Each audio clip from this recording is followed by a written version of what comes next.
institutionalize political dialogue, and promote inclusive governance. We have once again shown that we may have different socio-political convictions, but our allegiance to our country's development prospects outweighs our personal persuasions. In the dialogue facilitated by ECOWAS, the African Union, and the Commonwealth, the leadership of the APC presented their party's concerns about the 2023 elections, but also expressed a strong willingness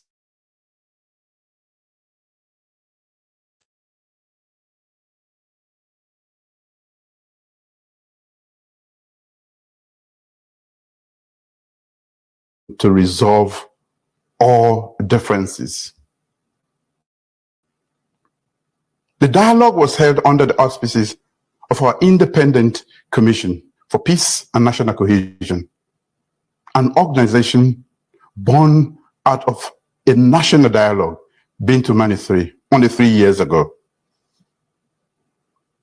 The Peace Commission is a testament of why we must always seek to build state institutions that strengthen our democracy.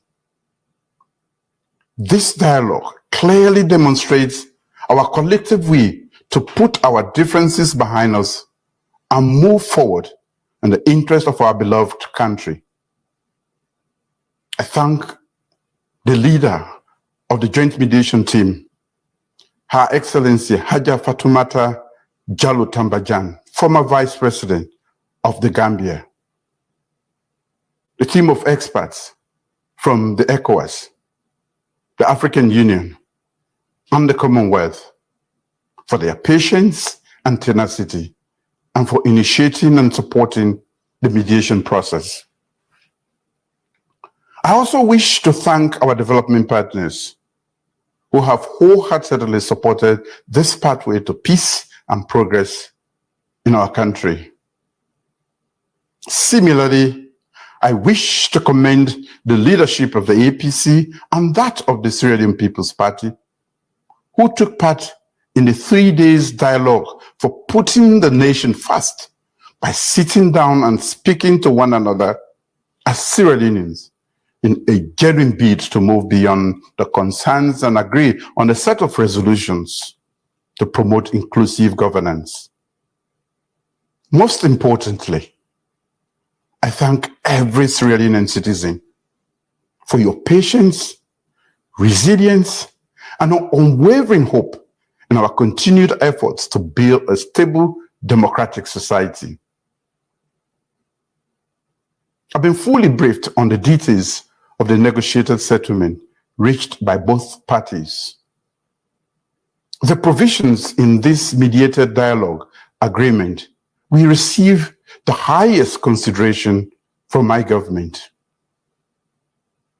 The government will work with the main opposition party and all other political parties to ensure that it is fully implemented, while at the same time respecting and upholding the rule of law, which is vital to our young democracy.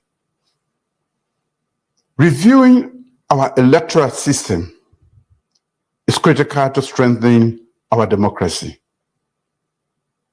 It is in that spirit I proposed the establishment of a national election system review as a first step to improve the electioneering process in Sierra Leone. I therefore take good note of the proposed tripartite leadership to lead the review. As we move forward, I urge all Sierra Leoneans to embrace the spirit of unity and reconciliation. Let us unite, set aside our differences, and work towards a brighter future for our beloved nation. We must remember that we are all stakeholders in the progress and prosperity of Sierra Leone. As I stated during my address to the Sixth Parliament of the Second Republic, engagement and compromise are the indispensable hallmarks of governance. To that end, I urge the opposition to demonstrate leadership and in clear conscience, speak out frankly to their supporters that we must embrace each other and ensure peace and stability in Sierra Leone. We wholeheartedly welcome our brothers and sisters back to full participation in the various elective institutions. We must all join in pursuing my government's 5 critical national development priorities, especially Feed Salone. I look forward to further engagements with the APC leadership within and beyond the proposed inter-party framework. We should and must all come together to pursue the broader national development issues, including strengthening our governance systems and social programs. To every citizen of this country, I tell you, this dialogue transcends politics and political divides. It is about our country, our people, and we must continue to work hard to promote the values of inclusiveness and unity. My government will work tirelessly to address the concerns and aspirations of our citizens. We will focus on fostering economic growth, improving education, healthcare, agriculture, productivity and infrastructure, and ensuring that all Sierra Leoneans feel the benefit of our development efforts. Let us not forget the lessons we have learned during this challenging period. Let us remember that the strength of our democracy lies in the hands of every citizen. It is our collective responsibility to safeguard our democratic values and further strengthen national cohesion. Sierra Leoneans are tired of political bickering, hate speech, and disunity, and together we must say never again. It is time to focus our energies, ideas, and collective will towards national agenda that delivers food security, provides jobs for our youth, empowers our women, and prepares our nation into a middle-income economy. We do not wish for a country without disagreements.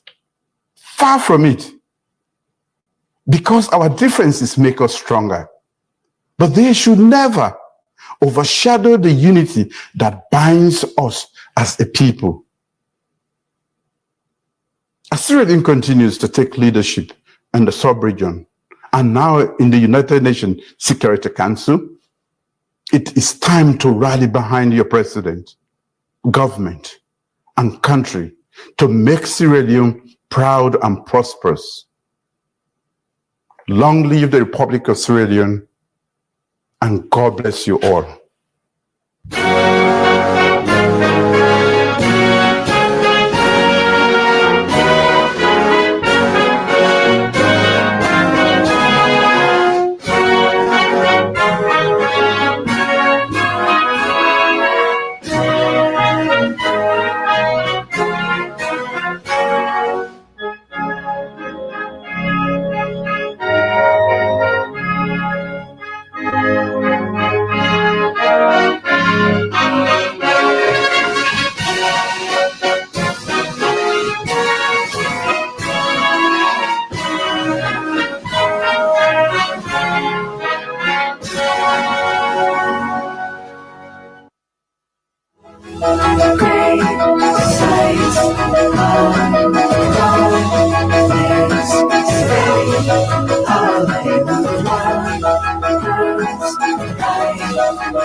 Sierra Leone has enjoyed stability since the end of its civil war in 2002, though it's had to deal with a few domestic crises in the years since.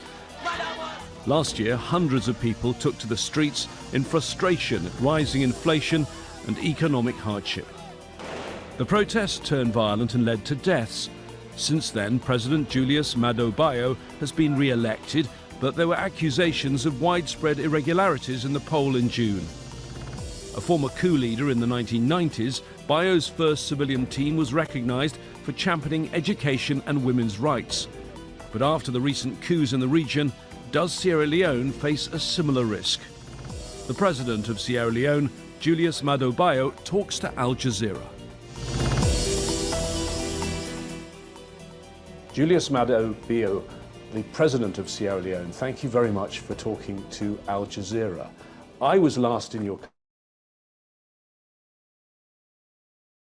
2000 in the final war, and I remember it was the most brutal, awful civil war. I was actually there on the day that the rebel leader Foday Sanko was captured. Bring me up to present. How is Sierra Leone now? We're a peaceful, democratic nation making progress as far as development is concerned. The war is now a thing of the past. We've learned quite a lot from that very brutal war, and we intend to share our experience with the world. You say the war is in the past. I mean, I remember driving through checkpoints that were manned by, I think they were called the West Side